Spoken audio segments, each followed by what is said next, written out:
Good morning students and welcome to my classroom Concepts of Physics। आज का मैं topic start करने के पहले कुछ बातें आपसे कहना चाहूँगा। जो भी मेरे क्लासेस हैं इसमें मैंने जो भी बताया है उसके एक पॉइंट पर गौर करना बहुत जरूरी है।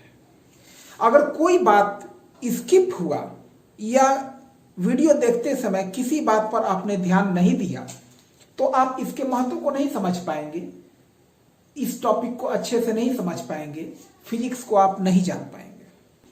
तो कल मैंने बताया था कि एक इलेक्ट्रिक डाइपोल के एक्सियल लाइन पर किसी पॉइंट पर इलेक्ट्रिक फील्ड कितना होता है उसका एक्सप्रेशन हमने लाया था।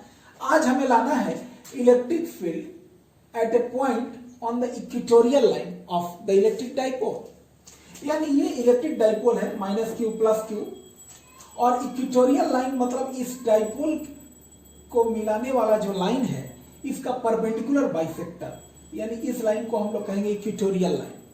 और इस पर मान लीजिए डाइपोल के मिड पॉइंट से r डिस्टेंस पर कोई पॉइंट P है, हमें वहां इलेक्ट्रिक फील्ड पता करना है। तो डाइपोल का लेंथ 2a जैसा कि हम लोग मानते हैं, यानी मिड पॉइंट से -q का दूरी a और मिड पॉइंट से +q का भी दूरी a, टोटल दूरी हो गया 2a। और डाइपोल के मिड पॉइंट से परपेंडिकुलर बाइसेक्टर पर पॉइंट P r डिस्टेंस पर है। तो अगर -q चार्ज से पॉइंट P की दूरी चाहिए तो पाइथागोरस थ्योरम से हम लोग निकाल सकते हैं r² + a²। और ठीक इतना ही होगा यह भी b यानी +q से पॉइंट P की दूरी वो भी इतना ही होगा, यानी हमने लिख दिया है AP = BP। तो अब आगे शुरुआत वैसे ही करेंगे कि let us consider a dipole consisting charges +q and -q and separated by a distance 2a. Here we have to determine electric field intensity at a point P on the equatorial line of the dipole and at the distance of r from the center of the dipole. उसके बाद start करेंगे कि electric field at point P due to the charge -q। यहां ध्यान दीजिए, electric field at point P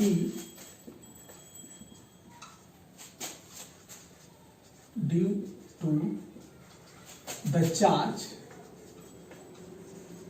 -q। तो यहां देखिए इस इलेक्ट्रिक फील्ड का मान लीजिए नाम हम दे देते हैं, चूंकि -q चार्ज ए पॉइंट पर है तो इस इलेक्ट्रिक फील्ड का नाम देते हैं EA। इलेक्ट्रिक फील्ड -q के वजह से पॉइंट P पर कितना होगा, तो कांस्टेंट हो गया 1/4πε0। और ये q -q है, लेकिन इलेक्ट्रिक फील्ड निकालने में हम लोग चार्ज का साइन नहीं उपयोग करते हैं, साइन से सिर्फ डायरेक्शन मिलाते हैं। q अपॉन डिस्टेंस हो गया AP और AP का वैल्यू है r² + a² का स्क्वायर रूट और फिर इस डिस्टेंस का स्क्वायर देना है।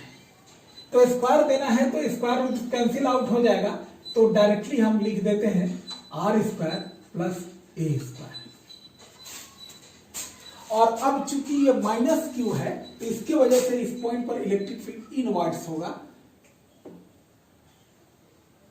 और इस इलेक्ट्रिक फील्ड का नाम हमने दे दिया EA।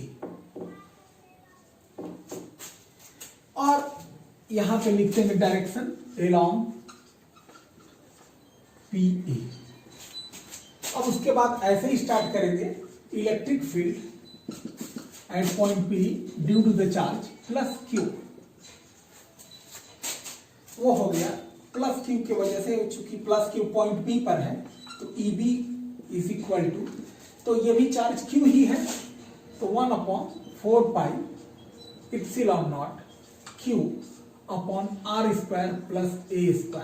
यहां से भी दूरी वही है और डिस्टेंस चूंकि पॉजिटिव चार्ज है तो इसके वजह से पॉइंट P पर इलेक्ट्रिक फील्ड आउटवर्ड्स होगा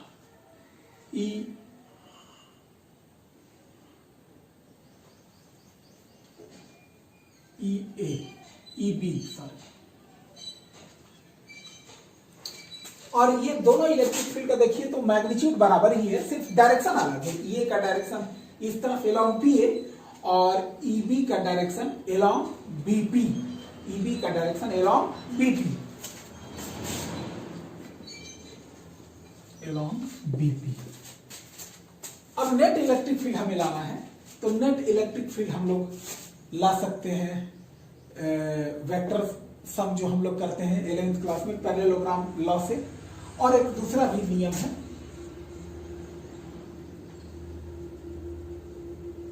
जो मैंने पहले आपको बताया है ट्रायंगल लॉ ऑफ फोर्सेस से। तो इसको हम लोग ट्रायंगल लॉ ऑफ फोर्सेस से इस इलेक्ट्रिक फील्ड E को ले आ रहे हैं, रिजल्टेंट इलेक्ट्रिक फील्ड E। तो अब इसके बाद लिखेंगे अप्लाइंग, नहीं पहले ऐसे लिखिए कि if E is the net electric field at P, then by triangle law of forces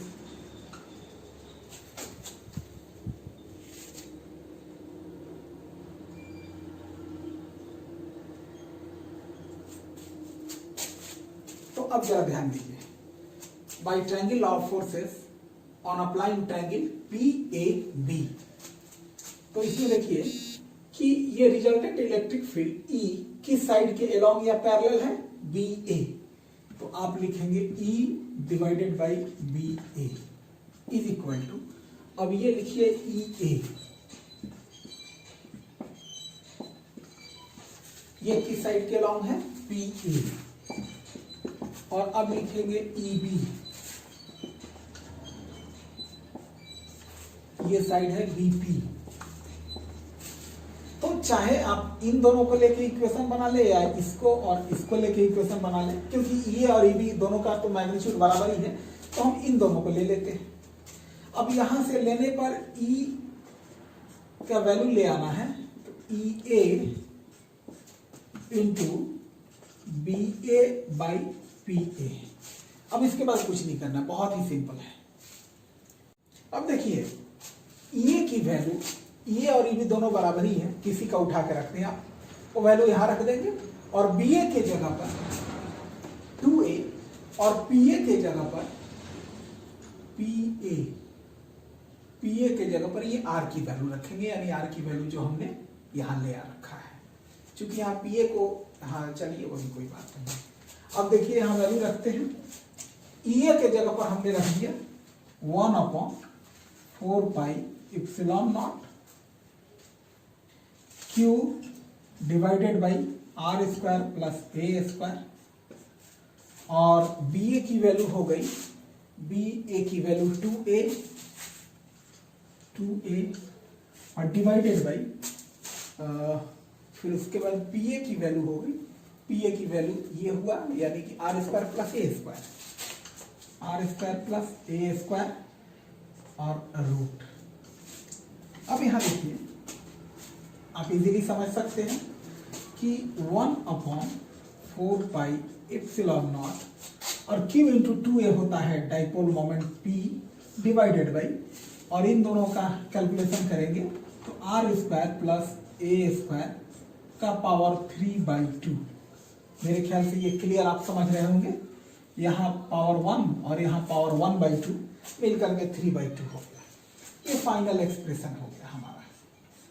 और नेट इलेक्ट्रिक फील्ड का डायरेक्शन जो है एलोंग इस लाइन है, यानी कि parallel to the base BA। तो लिखेंगे पैरेलल टू BA, यानी resultant electric field parallel to the base BA है। अब देखें, इतना नोट करें, छोटा सा चीज और मैं बताऊंगा।